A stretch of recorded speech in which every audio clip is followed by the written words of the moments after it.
Hey guys, sticking with the winter theme, I thought for this video we would talk about what animals do in the wintertime. The weather gets colder, days get shorter, and leaves turn colors and fall off the trees. Soon winter is here and snow is covering the ground. People live in warm houses and wear heavy coats. Our food comes from the grocery store, but what about the animals? Well, they can do one of three things. They can migrate, they can hibernate, or they can adapt. First, let's talk about migrating. Migrating means they travel to other places where the weather is warmer or where they can find food.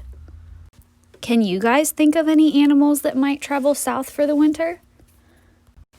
The first animal I thought of was birds. We see a lot of birds migrating through Iowa in the fall. Some birds can fly very long distances, but most migrating birds travel shorter distances.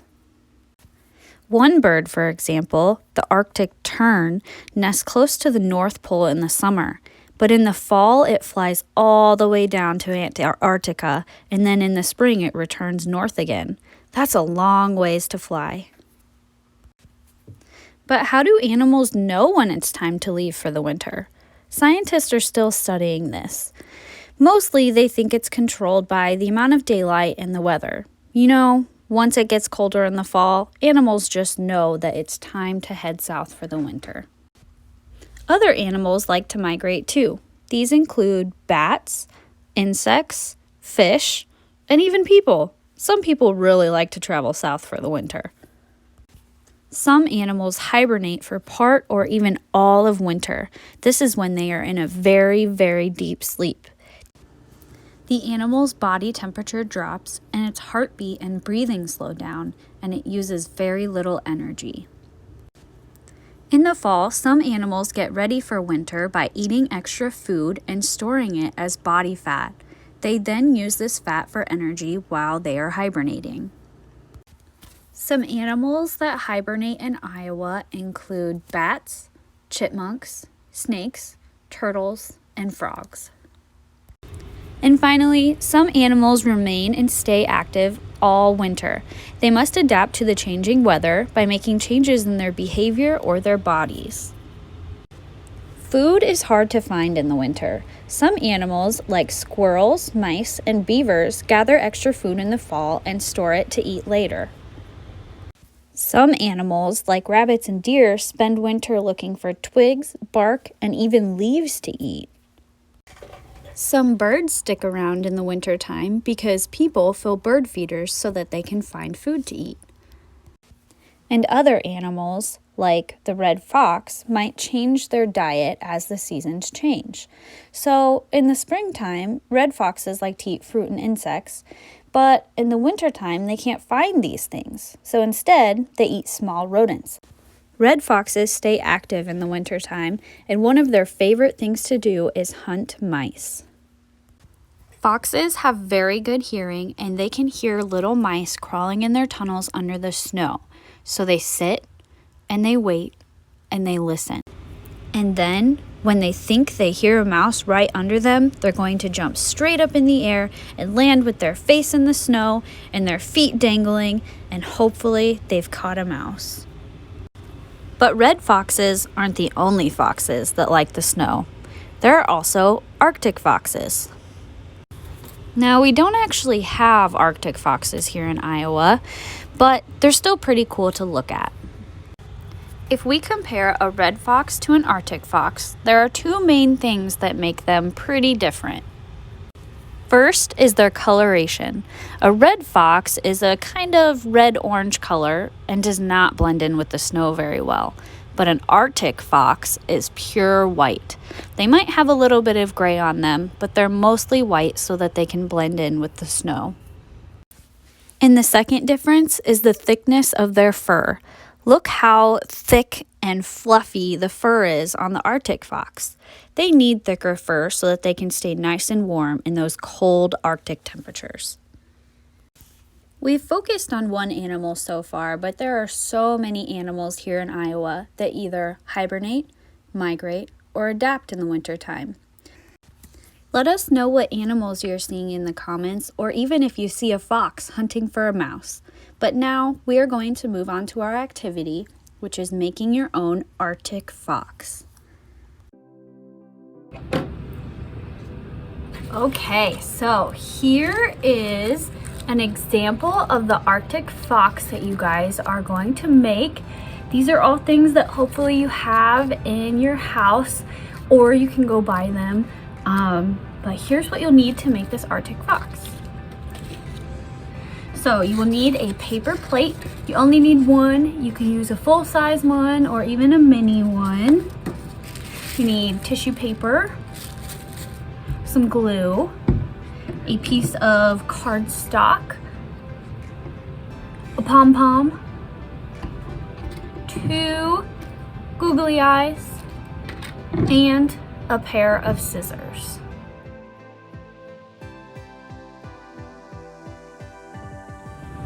So the first thing that I'm going to do to make an Arctic fox is I am going to cut my tissue paper into little pieces. It doesn't really matter what shape they're in, but I'm probably just gonna do little squares.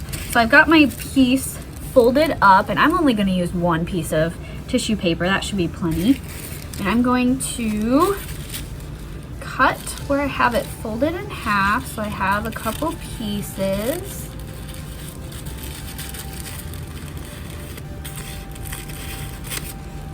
And then I'm just going to make some strips.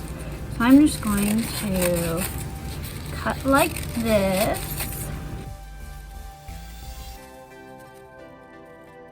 And then I'm going to unfold these strips and put them together.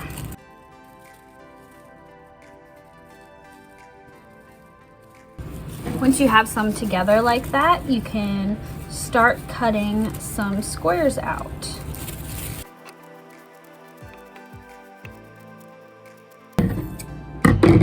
So I made all these little tissue paper squares, so I'm going to cut out the rest of my strips.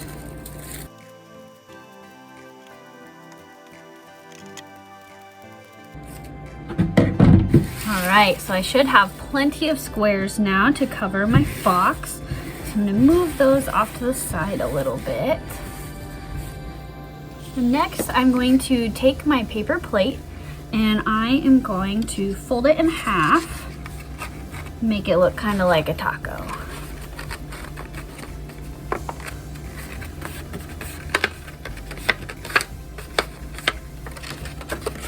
And then I'm going to cut along this line. So I have 2 pieces of the paper plate.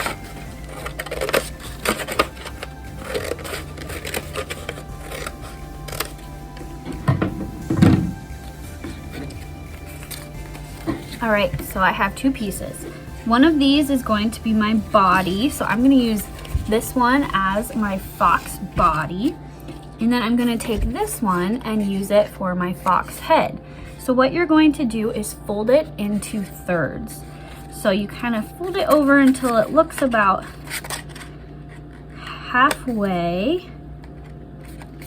And then you're going to make a fold there and then fold this other side over. So now I've got a smaller triangle. Now, one thing I forgot to mention that you need is a stapler and some staples, because now we're going to staple the head together so it doesn't fall apart. So you're going to put these 2 pieces together, stick the stapler down in there, and staple those 2 pieces together. So I've got a staple there, but I still have an opening right there. So I didn't staple all 3 layers together. And then you're going to take your head and you're going to staple it onto the body so that it's going to look like this.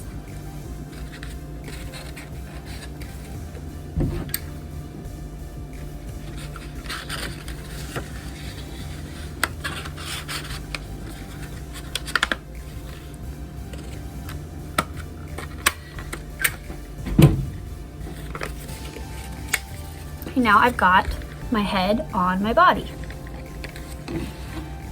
So now you are going to add the texture or the fur onto your fox. So this is where you're going to take your tissue paper and you're going to glue it onto your fox. Now you can either glue it flat like this, or what I like to do is to give it more of a furry look, is to kind of crumple up a little piece of tissue paper and glue it down like that. So I'm going to cover my fox with some glue. I'm just gonna do a little section at a time. So I spread some glue on there, and I'm going to take my little piece and just stick it right on there. So I am going to cover this whole thing with tissue paper.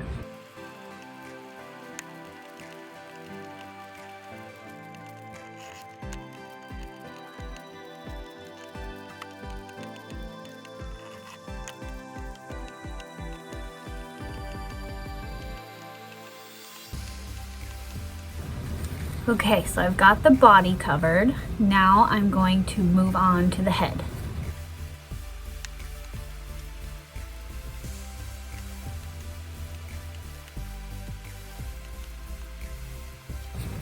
Okay, so now the whole body and the head is covered.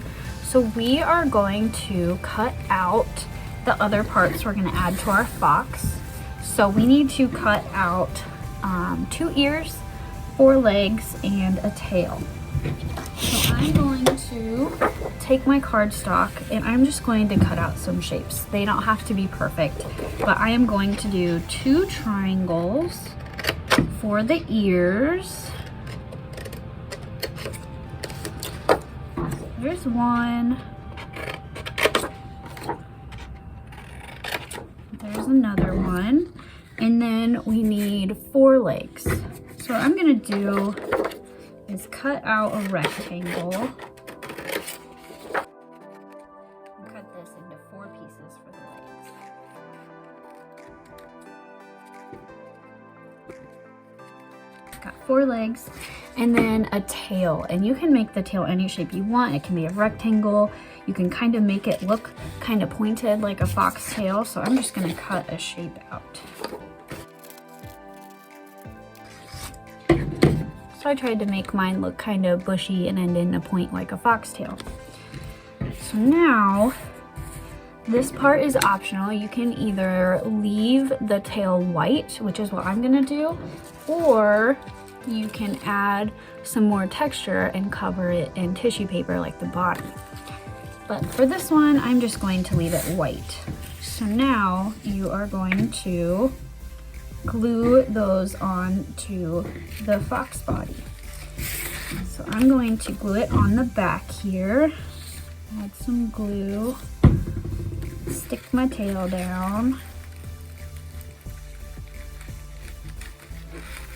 Okay. And then I'm going to add my ears.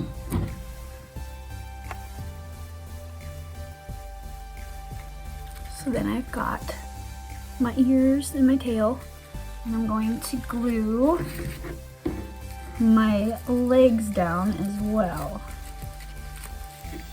Make sure those are stuck. So I want it to look like my fox is walking, so I'm going to put 2 legs on top and then the other 2 on the back.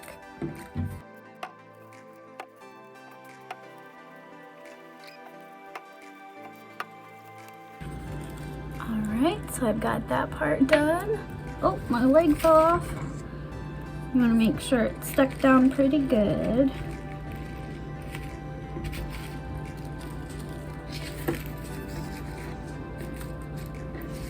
And finally, I'm going to add my eyes and my nose. So I'm going to put some glue on those and stick them down. Alright, now I'm just going to let it dry. So I just wanted to show you guys my finished fox. I hope you guys had as much fun making these as I did, and I'll see you on the next video. Thank you.